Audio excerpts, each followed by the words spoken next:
balcony on the 8th of May. He was there after the conclave. Now, he was up there with the senior cardinal.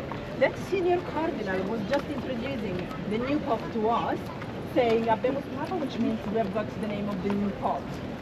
They used the travertine even to build this beautiful facade, guys, which is 120 meters long, 50 meters tall, and at the very top you can find 11 apostles. Do you know why 11 and not 12? Judas? No, but you are closer. Because the first one is waiting for us on the left side of this square, and we are talking about St. Peter, the guy holding a key. 2 keys, to be honest. This other guy holding a sword was St. Peter.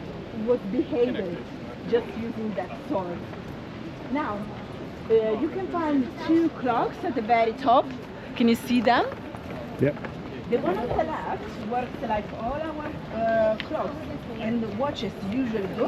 This one in front of us follows another system, which is the Italic system, guys. 1 hand clock, the first hour is at 6 p.m. and to get 24 hours we need to wait 6 p.m. tomorrow.